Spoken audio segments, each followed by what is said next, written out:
Hello, John. Very good. Welcome, everybody. Welcome back to the daily Rambam class. We, Baruch Hashem, are making amazing progress through the Rambam.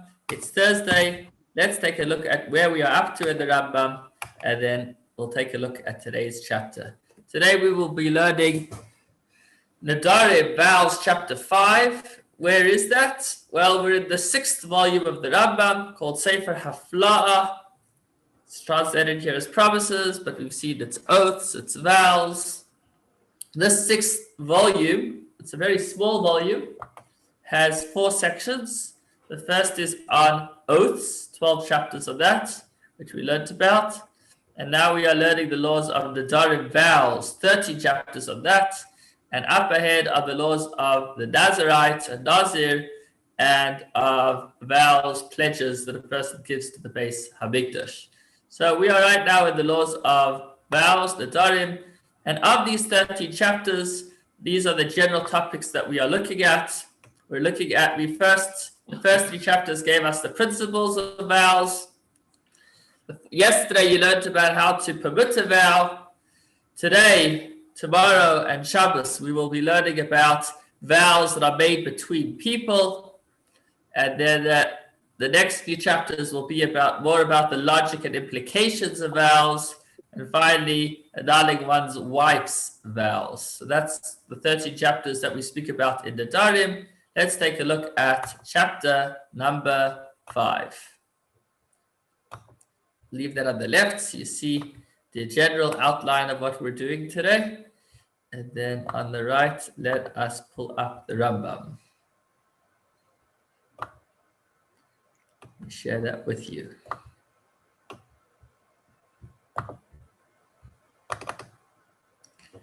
Okay.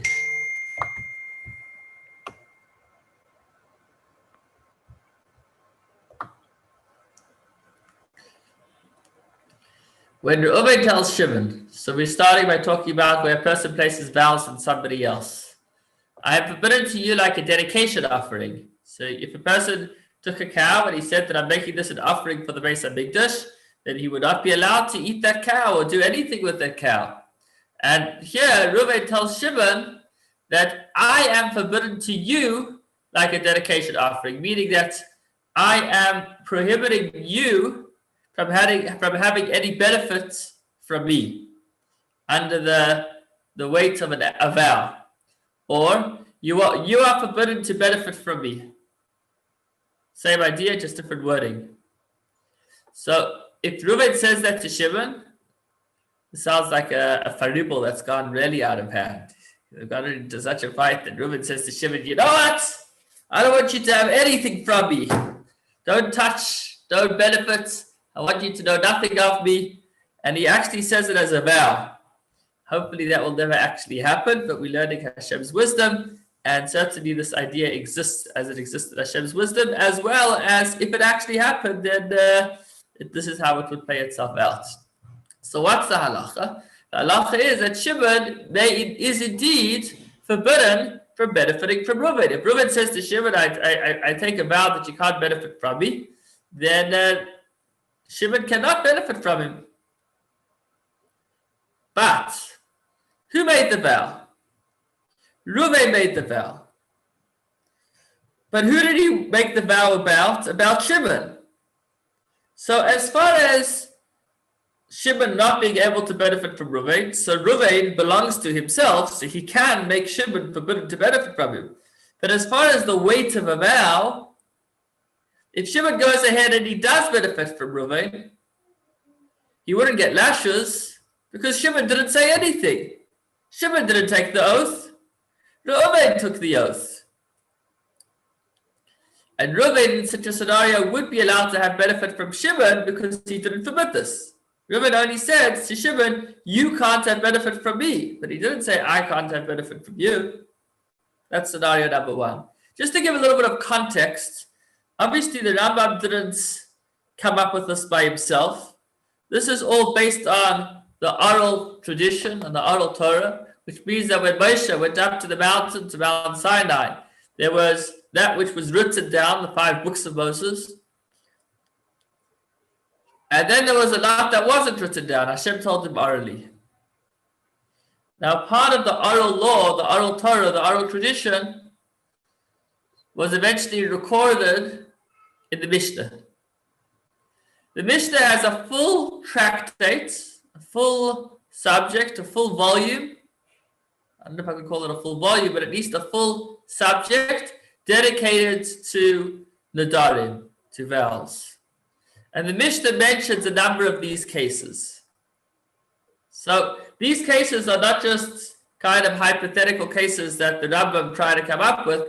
Rather part of the Torah that Moses received at Mount Sinai was, in case A, this is what would be. In case B, this is what would be. The Mishnah discusses just a few cases.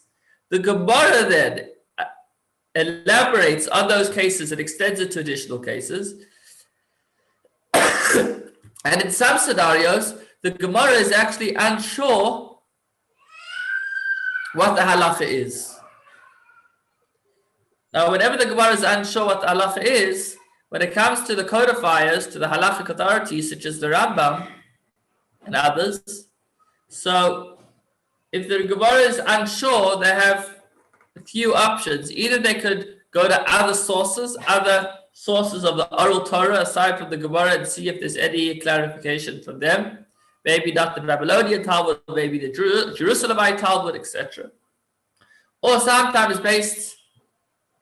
they need to be strict. So you need to kind of consider both opinions.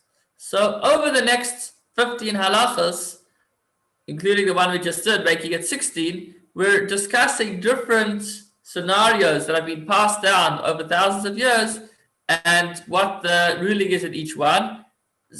As we go along, obviously trying to understand the logic behind it. And it's quite logical.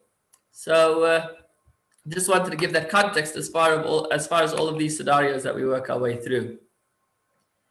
So if scenario number 2, if Reuben tells Shimon, you are forbidden to me like a dedication offering. So now Reuben is not telling Shimon that, Shimon, you can't have benefit from me. Rather, Reuben is saying to Shimon, I will not have any benefit from you. You are forbidden to me like a dedication offering, or I am forbidden to benefit from you.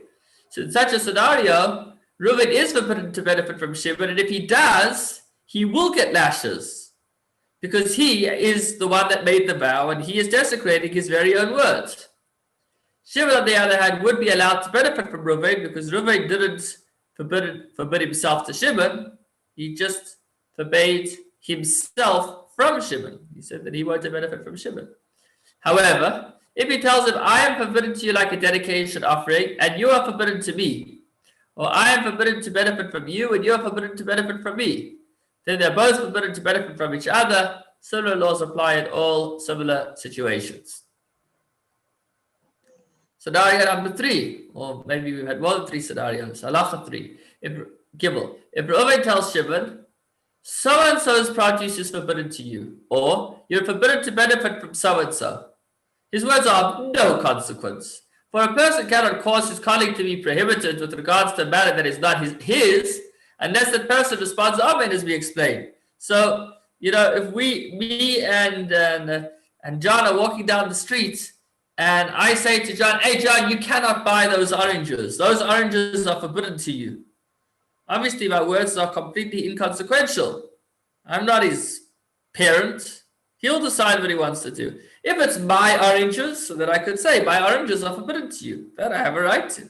But to tell somebody that they are forbidden from something that doesn't belong to me, there's no weight on that. However, if, let's say, I was walking along with a colleague and I knew that my colleague, for him, chocolates are disastrous, or maybe to take a more serious example, alcohol, I'm worried about his consumption of alcohol, and I say to him, Jake, this liquor store is forbidden to you like an offering in the temple.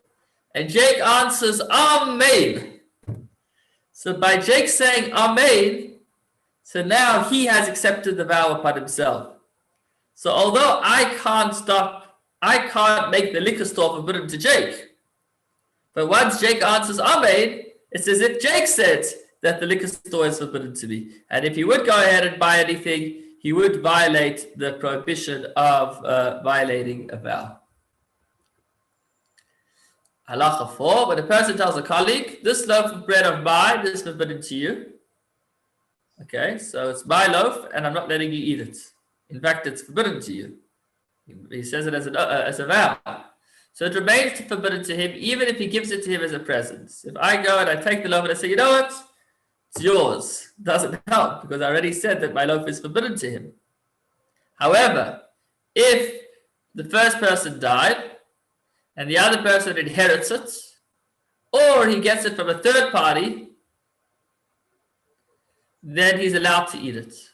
Because the person taking the vow said my loaf of bread, and it's no longer his loaf. So again, if Reuven says to Shimon that my loaf is forbidden to you, Shimon, so even if he gives it to Shimon, Shimon can't eat it.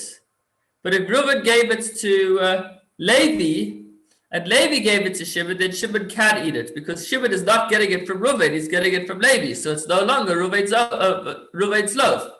Or if Reuven dies. That's if he said that my loaf is forbidden. But if he didn't say my loaf is forbidden, rather he said this produce, referring to his own produce, is forbidden to you, then even if he sold it to a third party or he died and it became the property of another person, it remains forbidden to Shimon. But when a person causes his property to be forbidden to a colleague, it remains forbidden unless he says my property, my house, my produce, or uses other similar terms. For in those instances, he only forbade using the article while they were in his possessions. Let me just say this again in my own words. If I had a loaf of bread and I said that my loaf is forbidden to you, Reuven, then even if I sold it to Levi, Shimon wouldn't be able to buy it from him. But if I said this loaf of bread is forbidden to you, Shimon, then even if I sold it to Levi, I have kind of embedded the vow into the actual loaf. And therefore, even if Shimon buys the loaf from Levi, he still wouldn't be able to benefit from it. Okay, I'm just thinking of scenarios of, locking cell phones and modern technology. You can have one type of lock where as long as it's mine, as long as I'm logged into the phone, then certain people can't have control. But if I sell it to a third party, the third party resets it, then it's as if it never existed. You can have another type of lock, I don't know if on all phones or certain devices, where it's kind of encrypted into the hardware of the device, that even if let's say I encrypted into this device that it doesn't work in China, even if I sold it to somebody else and somebody else and somebody else, and eventually some guy bought it and went to China, it's still not going to work, because kind of embedded into the hardware of the machine is that it doesn't work in that place. So vows are a little bit like that. If I said my loaf, made the vow on my loaf, then the second I sell it to a third person, then even the person that I made it forbidden to can eat it. But if I said this loaf, then it remains forbidden no matter how many hands it passes in the interim. The person tells his son, you are forbidden to benefit. So now that was the first 5 halachas, was between people. Now let's look at father and child, next 3 halachas. When a person tells his son, you are forbidden to benefit from me, okay, or he takes an oath that his son is forbidden to benefit from him, does not sound healthy, but we'll learn it at least as it is in Hashem's wisdom, hoping that it doesn't ever translate into action. When he dies, the son may inherit his property. But this is if he says, my property is forbidden to you. But if he forbade the son from benefiting from him and specified during my lifetime and after my death, then if this person died, the son should not inherit his estate. But this is as if he said, this property is forbidden to you. However, if a person forbids his son from benefiting from him and says, if the son's son will be a Torah scholar, then this son will acquire this property to transfer it to his son. So if a person, I don't see how this would go down very well, at least in the 21st century. But if a guy feels like his son really went off the rails, and he's a wealthy man, and he doesn't want his son to get his wealth, that he sees that his grandchild has got a lot of potential. So he says that my wealth is forbidden to you, son, during my lifetime and after my death. However, if my grandson grows up to the potential that I see in him, then you, my son, can acquire it on behalf of your son, my grandson. This is allowed. And the son is forbidden to benefit from his father's estate, and the grandson is permitted to derive such benefit if he is a Torah scholar, as was stipulated. When he says it's allowed, he doesn't mean from an ethical perspective. What he means to say is that this is a vow that will be effective. Obviously, we don't recommend such behavior. Okay, now if this is another interesting scenario, not to the grandson, but to the son's debtors. If this son who is forbidden to benefit from his father's estate gives the property he inherits from his father to his brother or his sons, they are permitted to benefit from them, because the father only placed the prohibition of benefit on the son. So the son may give, in other words, it's interesting, the son, as the heir, actually does own the father's estate. He just can't benefit from it. So if the son takes the estate and he passes it on to his son onto another third party, then that third party will be allowed to benefit from it. This also applies if he paid a debt with them or paid the money due his wife's ksuva. So when we say benefit, I guess it means that he himself is deriving direct benefit, as opposed to if he's passing the money on to somebody else, and as a result of that he's gaining, that's not a problem. It's indirect. He must tell the recipient, though, that the payment that they receive is from the estate of his father, which was forbidden to him. The rationale for this leniency is that when a person takes an oath that a colleague will not benefit from his property, he may pay that colleague's debt, as will be explained. It's almost like the father said, you're not allowed to benefit from it yourself, but you can use it to pay up debts. That's considered indirect benefit, or to give it to somebody else. Halacha number 9. When a person was forbidden, either through a vow or an oath, to partake of a type of food, he is permitted to partake of other types of food that were cooked or mixed together with the forbidden food. This actually should be from Halacha 9.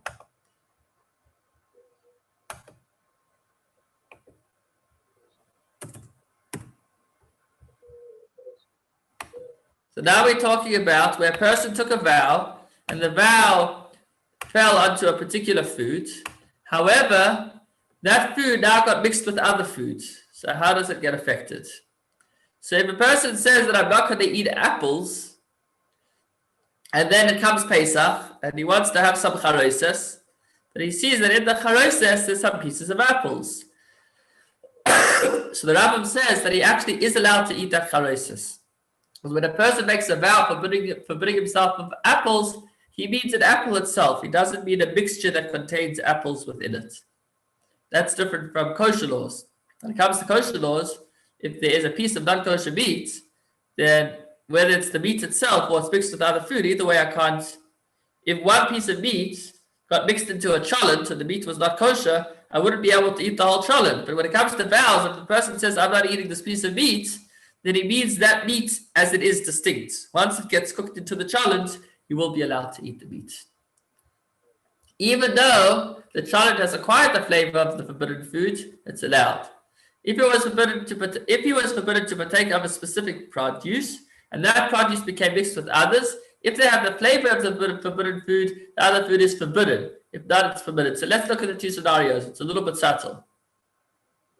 If he forbade himself to partake of a type of food, so then we mean he's only forbidding himself to the food as it is distinct.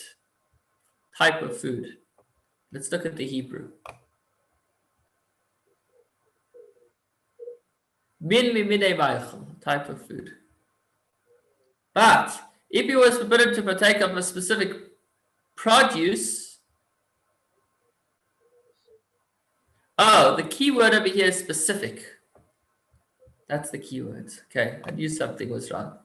If I say that I take a vow not to eat apples, then it means that I'm not going to eat an apple as it is distinct.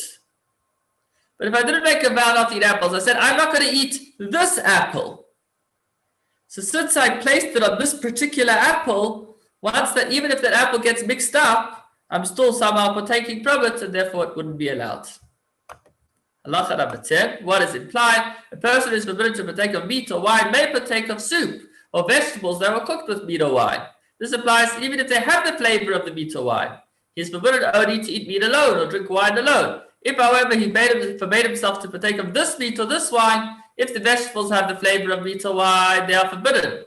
If not, they are permitted. This would be kind of like the laws of kosher, where we say, did the forbidden food give taste or not give taste? Which usually goes by a measure of 1 in 60, halachically speaking. But this meat or this wine became considered like the meat of Nevelus, because once he says this meat is forbidden, it's as if it's the meat of a non-kosher animal, an animal that was never shafted, or teeming animals or the like.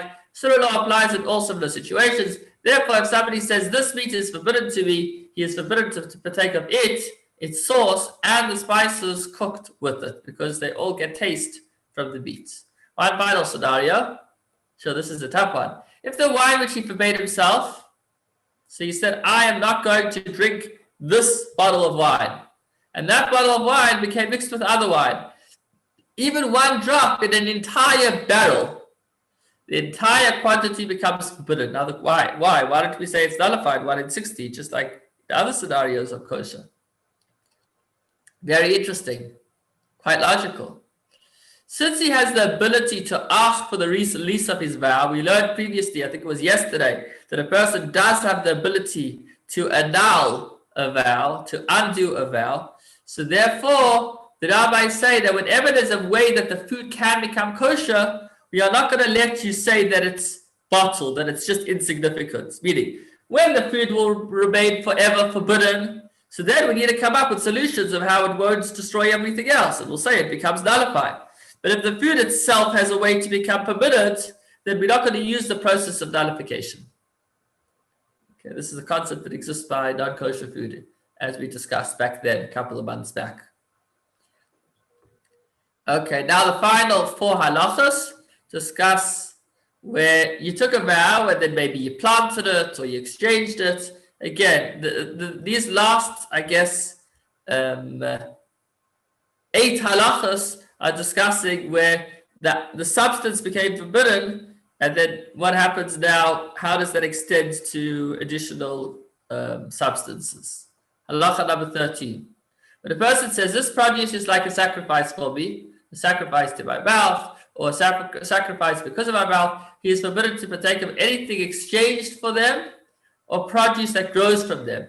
Needless to say, this applies to juices produced by them. So if a person says, these oranges are to be like an offering, then he wouldn't be able to drink the oranges either, as we explained. But even to produce that grows from them. So if I planted this orange and an orange tree grew from this orange, then in certain scenarios, maybe not that one, I wouldn't even be able to drink from the extensions. Let's see how it plays itself out in the next few halachas. If a person took a vow or an oath not to eat produce or not to taste it, if it is an entity whose seed decomposes when it is sown, like wheat or barley, then he would be allowed to partake of the articles exchanged for it and the produce that grows from it. So if a person said, this kernel of wheat is forbidden to me, and then he planted it, he would be allowed to eat the wheat that grows from it.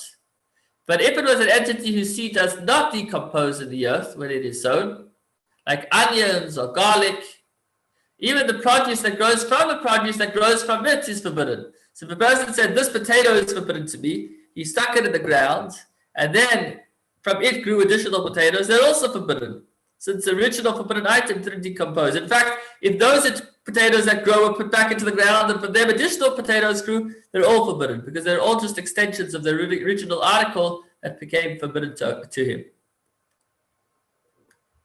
In all situations, there is doubt whether he is forbidden to drink the juices they produce. So this is a food that does not decompose, that was planted into the ground, and then now he wants to drink its juices. Therefore, if he does drink it, he's not liable for lashes.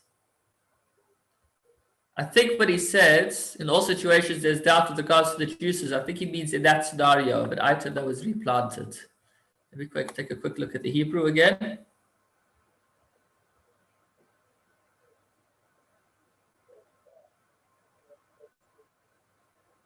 No, it seems that I'm not sure exactly. And this would require a closer look. When we say that juices are forbidden, if a person did drink the juice, does he get lashes or not? Maybe he's saying he never gets lashes from juices of a forbidden item, or maybe he's talking about these scenarios where he planted the item and that which grew from it was juiced. Halacha 15. Similarly, if a person tells his wife, the work produced by your hands is like a sacrifice to me, a sacrifice to my mouth, or a sacrifice because of my mouth. So he's basically telling his wife, I'm not going to have any benefits from your work. This doesn't sound like, yeah, definitely they're in trouble. But that's not what we're discussing over here. So he is forbidden to partake of anything exchanged for her earnings or produce that grows from her work. If he says that he will not eat from the work of her hands, nor taste it, if the produce that grew from the work of her hands is an entity whose seed decomposes, he is permitted to partake of articles exchanged for it to the produce that grows from it. If it was an entity whose seed does not decompose, even the produce that grows from the produce that grows from them is forbidden. Why do we not consider the original produce that is forbidden insignificant because of the new growth that is larger than it? So if a person took one produce and from it grew so much more, then why don't we say it becomes nullified? Because the original produce is an entity whose prohibition can be released, as we said before, which is not nullified or mixed with the majority of forbidden substances as explained. We said before, whenever you have an item that can become kosher, we don't use the process of nullification for it to become kosher. Finally, 16, when a person forbids his produce to a colleague, whether by vow or by an oath, there is an unresolved question if the produce that grows from it and articles exchanged for it are permitted to the colleague. Therefore, the produce that grows from it, in other words, the Gemara didn't reach a conclusion. Therefore, the produce that grows from it and articles exchanged for it are forbidden. But if he transgressed, he will not get lashes. A person will never get lashes unless he definitely violated the law. Thank you so much for joining. Wishing you a wonderful day and a wonderful Shabbos.